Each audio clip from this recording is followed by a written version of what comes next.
What's up, everyone? It's Flex. There is so much craziness going on in the world these days. It's hard to even pick a topic to rant about. So I'm gonna talk about a few things that kind of all come together.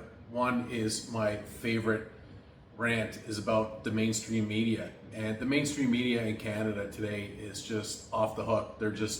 They're in overdrive trying to refute the claims by Donald Trump. And why? Why are they doing this?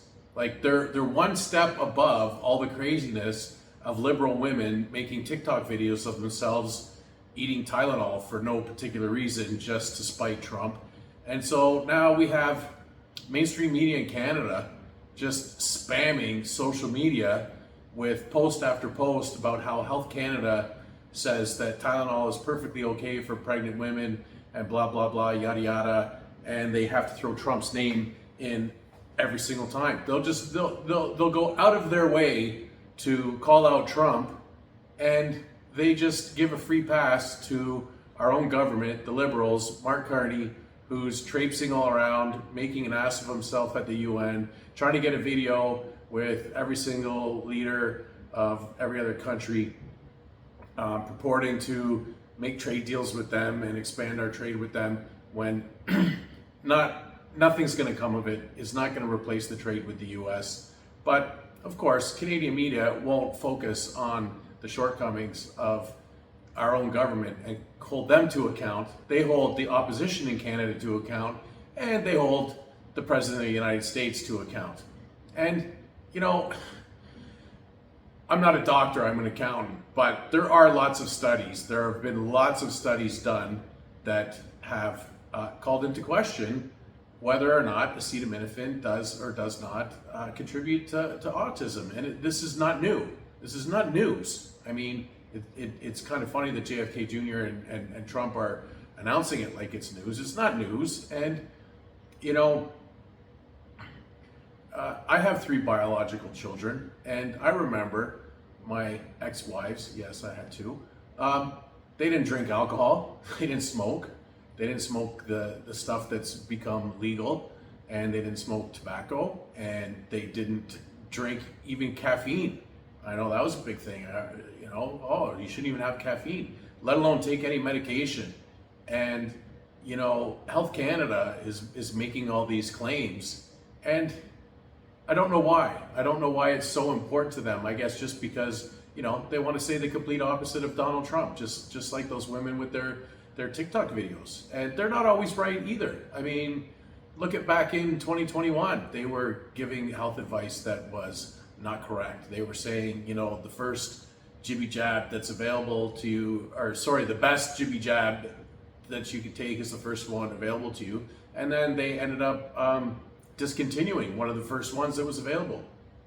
And you know, nobody ever apologized for that. Nobody ever talked about it. They just kind of swept it under the rug. But oopsie, and you know, they talked about those being safe and effective for pregnant women, and they had no idea.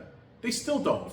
They still don't. I mean, I know a woman who during that time period was, I guess, I don't know, 7 months pregnant or so, and you know, doctors were telling her, you know, you're more at risk from an infection than you are from the GB jabs. And he had no idea of knowing that. They still don't know.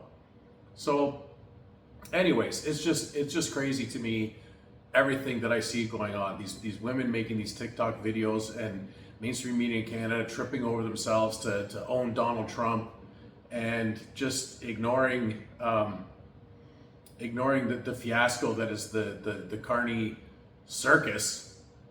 Kind of funny, Carney circus. Anyways, and you know, the last thing is this fiasco going on in BC with the Ostriches, and I just don't get it. I mean, these people seem hell bent, and now. You know, so I guess some tribe has said, well, this is unceded land and we're taking over and you guys can't do anything. So now everybody's backing off because, of course, you know, this is a preferential group in Canada. You know, we don't have uniform laws and rules in Canada. It depends what what intersectional group you belong to, what laws apply to you, and how the police treat you and how the government treats you. And we've known that for years, and this just puts a finer point on it. Like, what an absolute joke. But, you know, and again, the mainstream media, when they're talking about this, they're implying that there are current infections in this flock. I don't know if they're called a flock of ostriches, whatever, group, whatever. And the infections occurred last December, and they're all healthy. And the mainstream media just kind of, again, they brush that under the rug. They don't talk about it. They imply that there's current infections and that there's current risk. And you know, everything in this country right now is theater. You know, this